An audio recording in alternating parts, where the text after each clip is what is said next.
भ्रमर गीत का आखिरी पद है,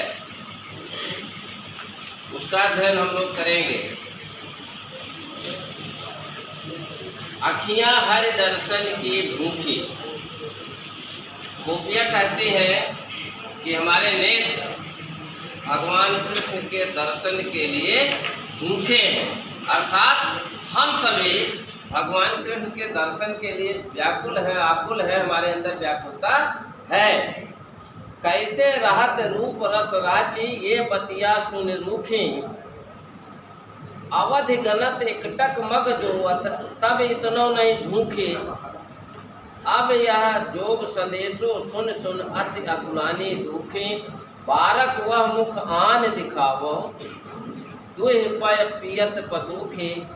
सूर सुकत हठनाव चलावत, ये सरिता है सुखी। गोपियाँ अंत में ये बताने का प्रयास कर रही हैं कि उद्धव से अब समझाने का प्रयास कर रहे हैं उद्धव को कि आप बालू में नाव चलाने का प्रयास करें। आप वहाँ नाव चलाने की कोशिश कर रहे हैं जहाँ बालू है, नाव तो पानी में चलती है। आपका यह प्रयास निरर्थक जाएगा क्योंकि बालू में नाव चल नहीं पाती है। अंत में कह रहे हैं सूर सुकत हठ नाव चलाओ। आप तो हठपूर्वक जबरदस्ती नाव चलाने का प्रयास कर रहे हैं। कहाँ? ये सरिता है सूखी। ये तो सरिता, ये नदी सूख चुकी है। कह रहे हैं कि आप जहाँ बालू है वहाँ नौका चलाने का प्रयास कर रहे हैं। तात्पर्य कि आपकी योग विद्या जो है हम लोगों के लिए जो भगवान कृष्ण के प्रेम में दुखी हैं,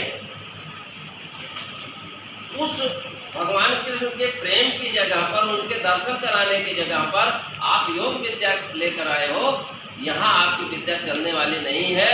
आप हठपूर्वक बालू में नौका चलाने का प्रयास कर रहे हैं। जो असंभव कार्य है उसको संभव करने का आप प्रयास कर रहे हैं।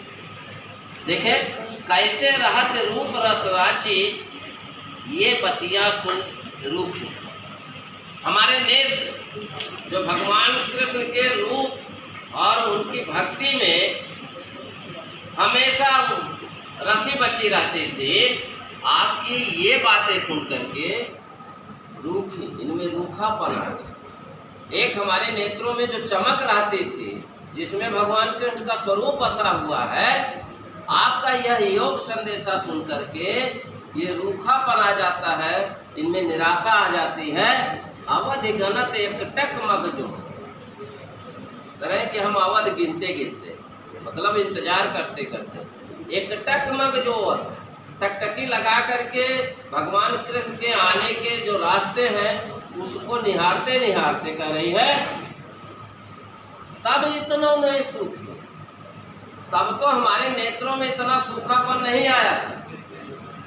अर्थात भगवान कृष्ण के आने का जो समय उन्होंने दिया था उसका इंतजार करते करते, जिस रास्ते से उनको आना है उस रास्ते को निहारते निहारते एक टकटकी लगा करके, तब हमारे नेत्रों को उतना पीड़ा नहीं पहुंची थी जितना कि आज आपका योग संदेशा सुन करके ये रूखापन इसमें आ गया है, इसमें रूखापन आ गया है, निराशा छा गई है। अब यह योग संदेशों सुन सुन अति अतुलानी दुखी। कह रहे हैं कि आपका यह योग का संदेशा सुन करके ये अत्यंत दुखी है, व्याकुल है, जबकि इसके पहले ऐसी स्थिति नहीं थी। आपके योग संदेशा से, योग संदेशे से, योग शिक्षा की जो आप बातें कर रहे हैं, इसके चलते हमारे अंदर व्याकुलता और दुख ये दोनों बढ़ जाता है। बारक वह मुख आन दिखावो, दुह पियत पबूती पतुखी। कह रहे हैं कि एक बार बारक मतलब एक बार भगवान कृष्ण अपना वह मुँह दिखाते जिसमें जब वह अपना कह रहे हैं कि दुह पय पियत पतुखी।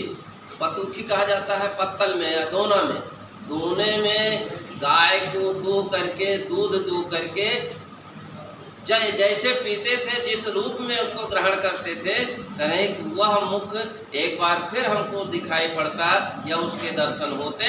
ऐसा गोपियाँ उद्धव से कहती है कि भगवान कृष्ण से जाकर के आप इन बातों को जाकर के आप वहाँ पर कहिएगा। सुकत सूर सुकत हठ नाव चलावत ये सरिता है सूखे। सूरदास जी कहते हैं गोपियाँ उद्धव से यह निवेदन कर रही हैं, यह बता रही हैं कि आप हठपूर्वक ऐसे जगह पर नाव चलाना चाहते हैं जहाँ पानी नहीं है, बालू में आप नाव चलाने का प्रयास कर रहे हैं। आपकी ये योग विद्या हम लोगों के लिए पर्याप्त नहीं है, हम लोगों के लिए योग विद्या ठीक नहीं है। हम तो वह चाहते हैं कि भगवान कृष्ण अपना एक बार फिर से दर्शन हम लोगों को कराते, भगवान कृष्ण एक बार फिर से वापस मथुरा से गोकुल आते। हमारी इच्छा यही है कि भौतिक रूप से उद्धव से गोपियाँ कर रहे, तो भौतिक रूप से भगवान कृष्ण हमारे सम्मुख होते तो ज़्यादा बेहतर होता। आपकी यह योग विद्या हमारे पल्ले नहीं पड़ रही है, हम लोगों को समझ में नहीं आ रही है बातें आपका प्रयास बालू में नौका चलाने जैसा व्यर्थ है। तो आज हम लोगों ने भ्रमर गीत का संपूर्ण अध्ययन कर लिया है। इसके आगे किसी और पाठ का हम लोग अध्ययन करेंगे। तब तक के लिए आप सबको बहुत बहुत धन्यवाद।